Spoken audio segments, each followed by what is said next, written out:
Okay, I hope you can hear me. So we are moving from peace to knowledge. I'm grateful for the Digital Kant-Center to host this event. My expertise is in epistemology, so naturally my project has to do with that. So let me present you with the problems and some half-baked ideas about them. So the problem is the following, that there is a disanalogy. I hope you could read this from the back. There's a disanalogy between democratic ideals and epistemic norms. From the perspective of democracy, all citizens are equal and they should all be respected as independent voters and decision makers. From an epistemic perspective, however, there is a vast difference between different individuals, experts and lay people, and it's inevitable, at least it's recommended, that lay people defer to experts. And of course, all of us are lay people in many different disciplines, in most disciplines, in fact. And so the question is, does deference to experts amount to blind obedience, and whether that is a violation of the norm of self-thinking. And of course, democracy it depends on competent voters, so it does depend on people being informed and making up their minds independently, but on the other hand, in very many areas, we lack the expertise to have informed decisions. So the overarching theme is, how should epistemic autonomy, saying a little bit about what that is, be reconciled with epistemic dependence on experts. And the first thing to distinguish here is practical from epistemic autonomy. These definitions are non-Kantian.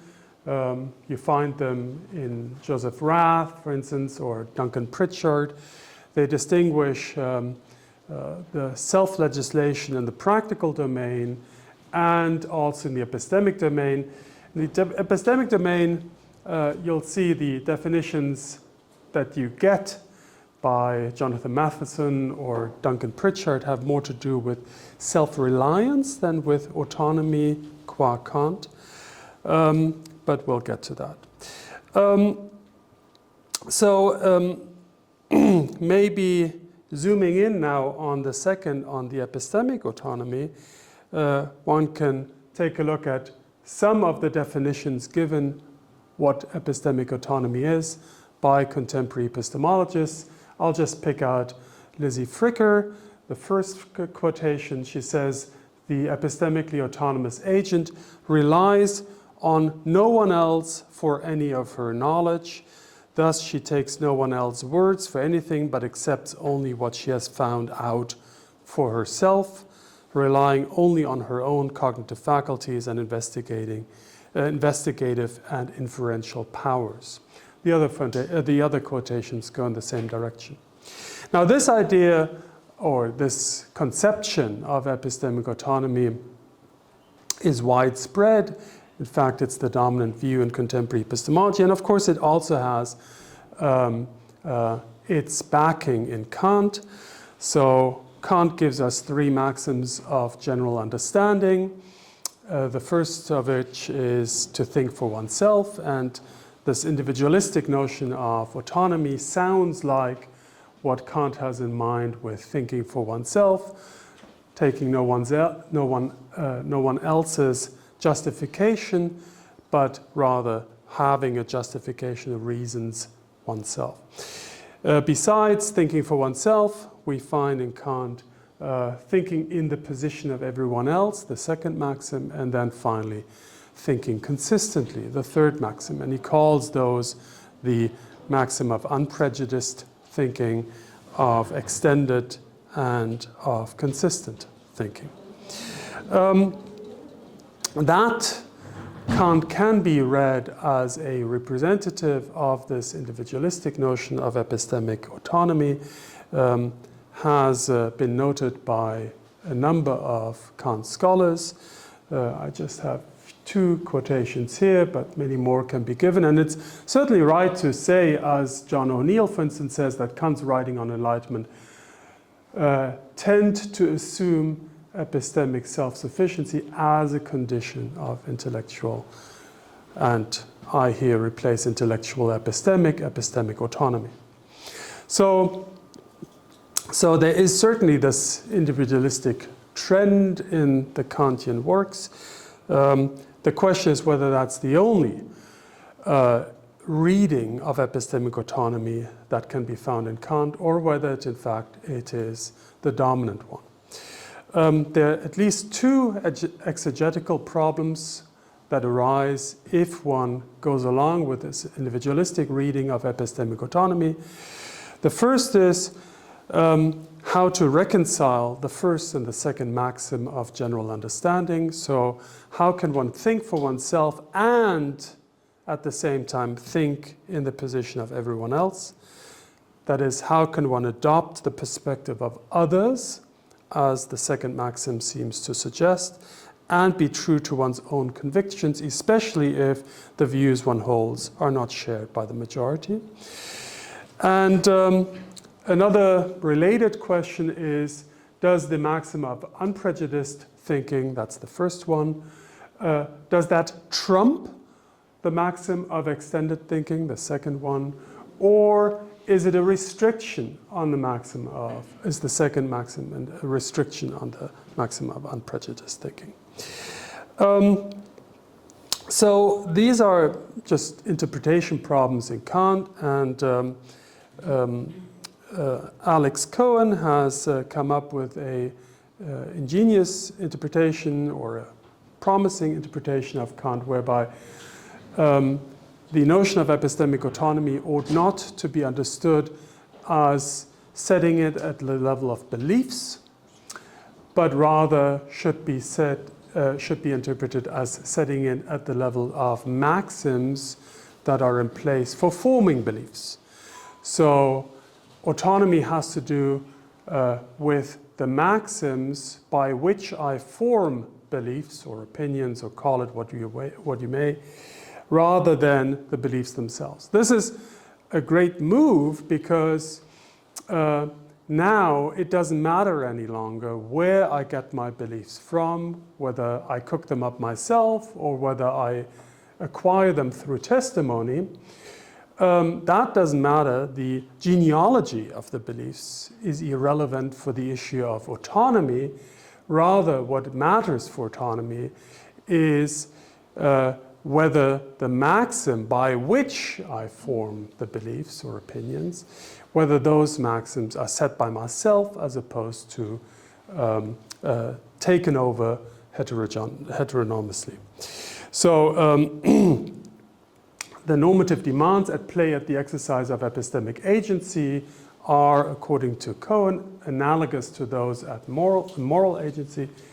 Practical and epistemic maxims alike demand universalizability, and the act I perform based on a given maxim is good only if I can want everyone to act according to this maxim. And this is true in the practical as well as the epistemic domain. So it not only, this interpretation not only deals with these issues of how to reconcile the first and the second maxim of general understanding, but also it connects in a nice way work in the practical with work in the epistemic domain. So we are all familiar with practical autonomy and the categorical imperative. So on Cohen's interpretation, we have epistemic autonomy, which is sort of construed analogously. The idea would be you should only believe so that your cognitive faculties should regard themselves as giving universal law through all their maxims.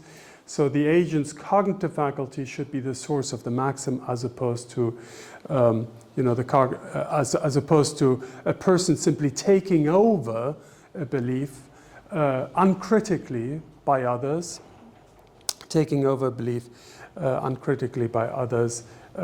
So that would be a violation of the epistemic autonomy.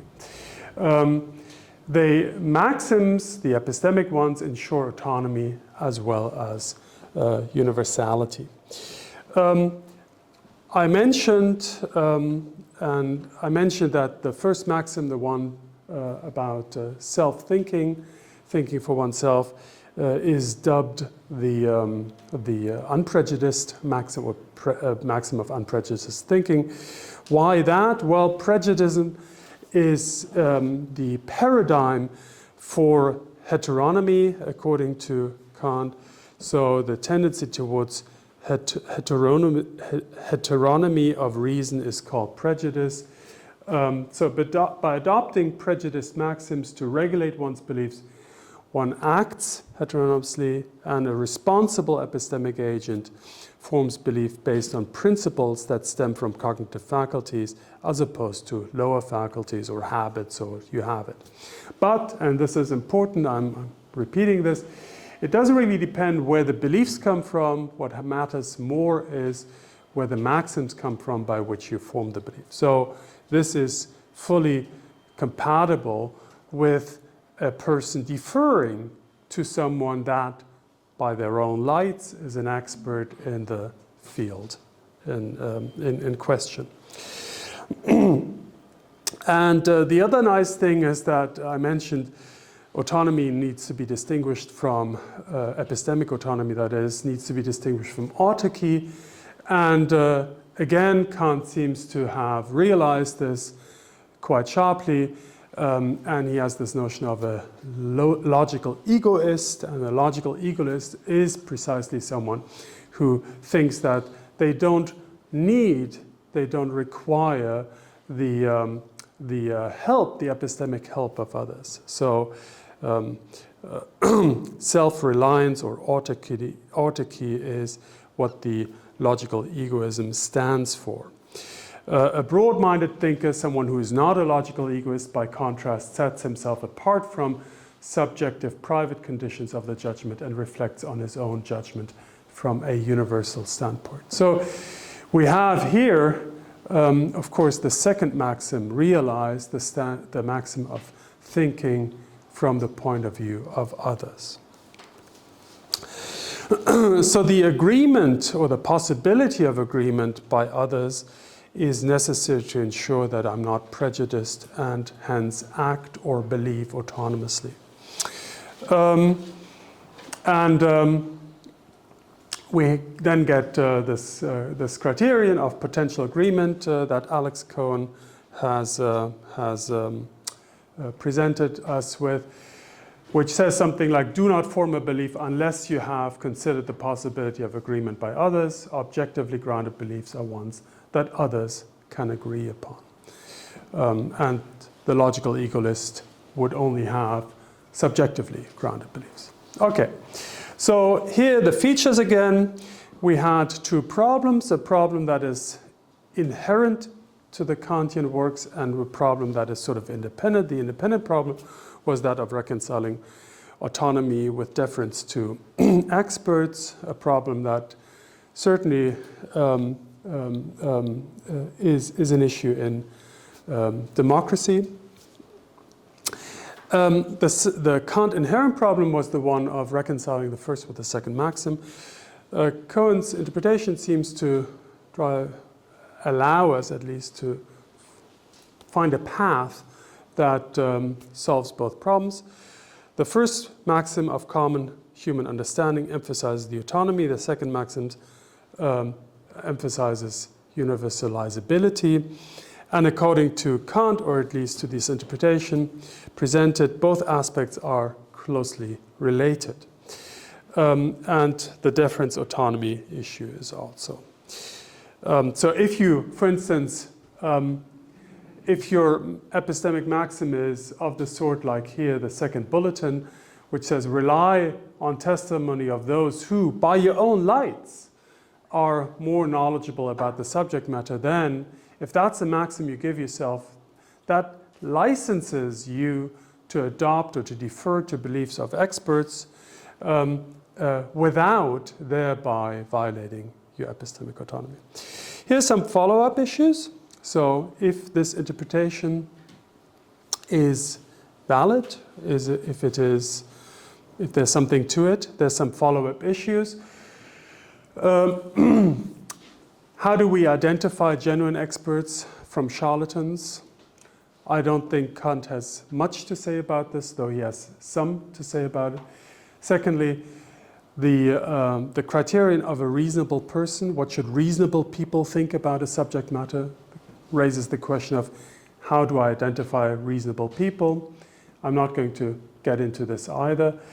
I want to zoom in a little bit on the third problem, the problem of maxim fiddling, or that's the term Andrew Snedden uses, or the problem of relevant description. So we are all familiar with this problem of maxim fiddling from the moral domain.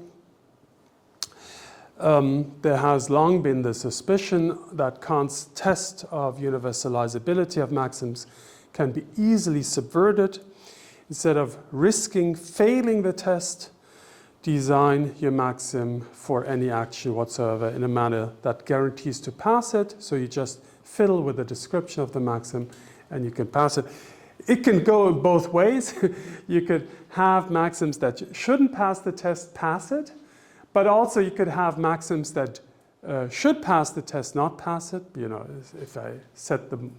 if the maxim is to go to a particular gym every Saturday, if everyone had that maxim, that gym would be so overcrowded nobody could get some exercise done. So that's a silly example, but you get it. So depending on the description, you could you basically make the test of universalizability.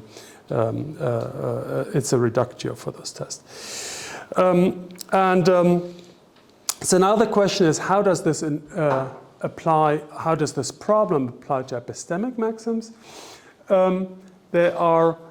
So we can distinguish rules of inquiry from belief processing rules, but I'm not going to get into that because I don't have time.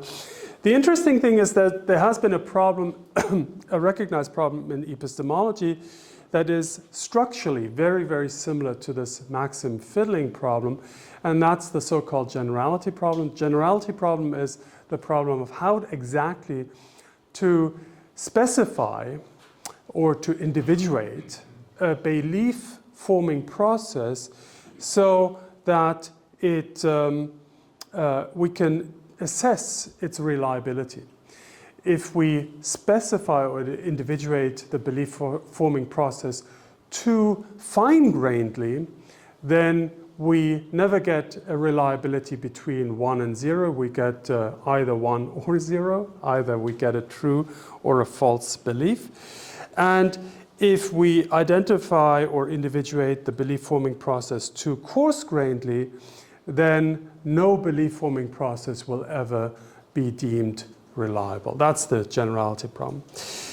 What solutions have been proposed for the maxim fiddling issue in the moral domain? As far as I can tell, there are two, or at least for my purposes, those are the two interesting solutions.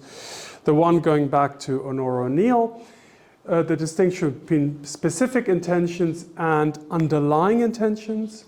So the maxim needs to be phrased in such a way that it presents the underlying as opposed to the superficial intention. And the underlying intentions can't be fiddled with. That's the idea, more or less.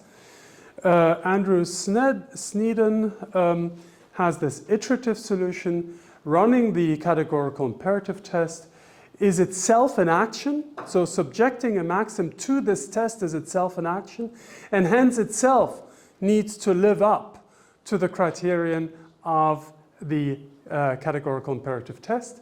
So if we do something, if it is something that we do, like subjecting a maxim to the test, it can be done intentionally and to achieve one or more deeds, just like preparing coffee or making a false promise.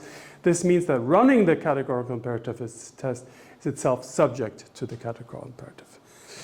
And I find both solutions fascinating, and one strand of my project is to see how these two proposed solutions can be applied to the epistemic realm. So if the maxims in question are not the practical ones, but epistemic ones. So going with Honor O'Neill first, this is the last slide, by the way, we can distinguish epistemic maxims of different fundamentality and to be epistemically autonomous in the true way, in the true sense, the universalizable maxim of either inquiry or belief formation, depending on one spins it, must reflect one's true self. That sort of goes in the direction of virtue epistemology. Virtue epistemology tends to think that belief-forming processes are essentially based in character traits, and character traits have a moral dimension to them.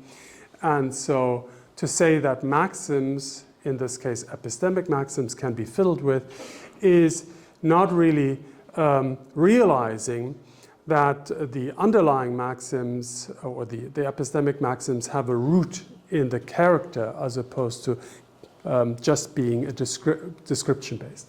The second, following Sneeden, we can distinguish between first and second order evidence or inquiry.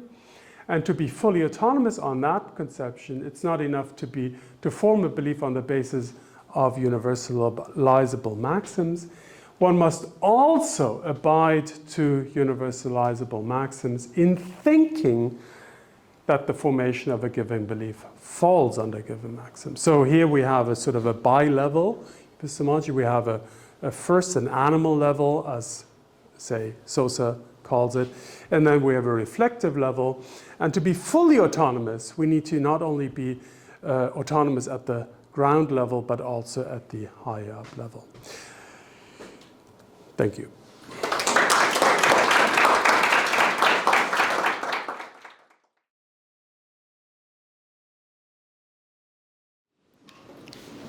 Thank you, Sven, for this very engaging talk. There are so many fascinating points to consider, and I have to admit that it's a bit challenging to raise objections to one's own supervisor, because there is always this risk of being a bit biased toward your claims, but I will try my best to be objective.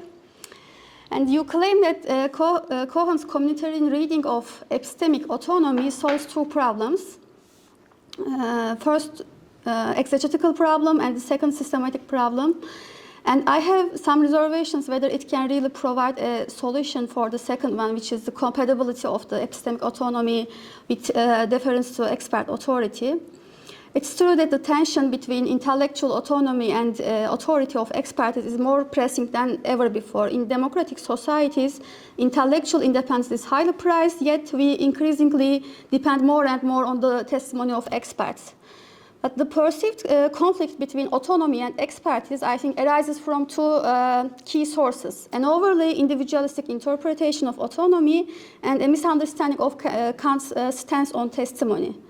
Without assessing these two roots together, I think it would be insufficient to relieve the tension between them. And I think Cohen's account may help us to combat this individualistic understanding of autonomy, but even if we directly assume Cohen's reading of autonomy and disregard all the problems that can arise with it, it still does not really solve the issue of differing expertise, because epistemic maxims can be in conflict with Kant's very fundamental ideas on testimony and deference to expertise, unless epistemic autonomy is also specified in accordance with Kant's theory of testimony. Of course, I am not expecting Kant's whole view on testimony to be discussed and addressed here, but my point is that epistemic autonomy itself needs to be specified by taking this side also into account. So according to Cohen, the formula of epistemic autonomy is: believe so that your cognitive faculties could regard themselves as giving universal law through all their maxims. And what type of epistemic maxims can be considered autonomous or heteronomous? As Honor O'Neill also explicates this in detail, simply adopting a principle wouldn't be enough to achieve autonomy. A person still acts heteronomously if they follow a principle that is based on arbitrary assumptions. True autonomy requires that the adopted principles are unconditional. This raises the question of how to apply this concept to epistemic autonomy. For example, if we consider the epistemic maxim you also mentioned, rely on the testimony of those who are more knowledgeable on the subject matter. So at first glance, this might seem universal and without having any problem, but from Kant's perspective, it could be considered conditional because it depends on the nature of the testimony one received.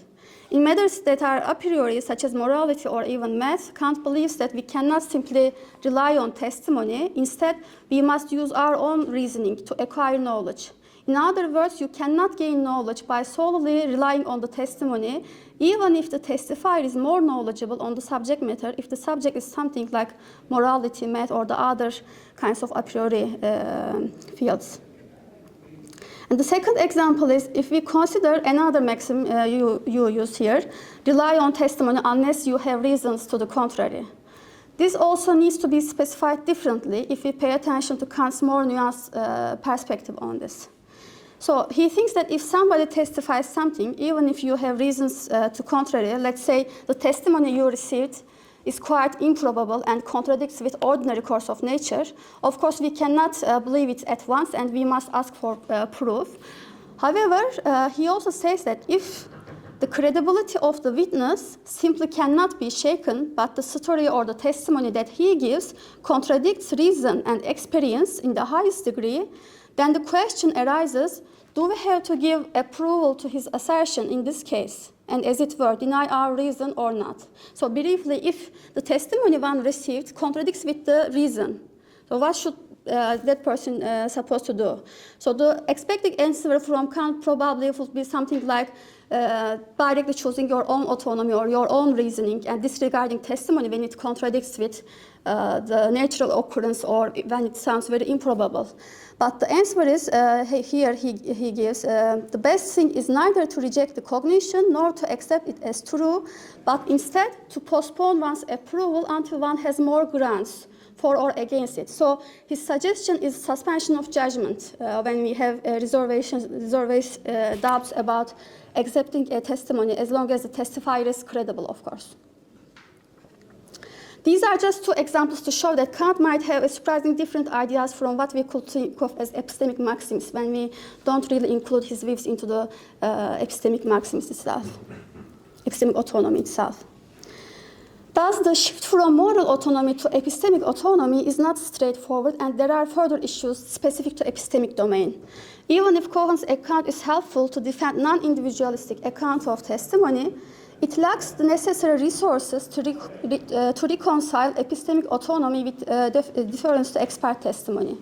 To achieve this, we need to develop a concept of epistemic autonomy that aligns with Kant's own view on testimony and deference to expertise. This also, after all, is a part of the tension that's outlined at the beginning between epistemic autonomy and deference to expertise, and which is mostly on testimony. I think this will be also helpful to solve some of the follow-up issues, like identifying genuine expertise, because Kant has a good resources there too, not just in terms of whether experts being pedantic or populistic, but also what is actually going wrong in the case of expertise, what kind of judgment should be implemented there, or what they are actually like when they make a misjudgment. So I think it's hard to find a solution for those kind of problems by just staying within the scope of autonomy and trying to extract epistemic autonomy merely from moral autonomy. And this, of course, mostly also aligns with your worries with, in regard to maxim fiddling. But I think his views on testimony would be helpful to combat with them. And my second point is not objection, just a clarificatory question. I wonder what is really at stake in the case of epistemic autonomy. It is not clear to me what is the end result there to achieve. Is it knowledge, whether beliefs amount to knowledge? Is it just true belief or being consistent in your belief system? Since maxims ensure universality, and then if it is knowledge here at stake because of the universality part, it of course puts the bar quite high as knowledge because for Kant, knowledge based on both objectively and subjectively sufficient grounds, and I don't know how to really incorporate this into epistemic maxims if we also take Kant's view on knowledge. So thank you very much. That's all I'm going to say.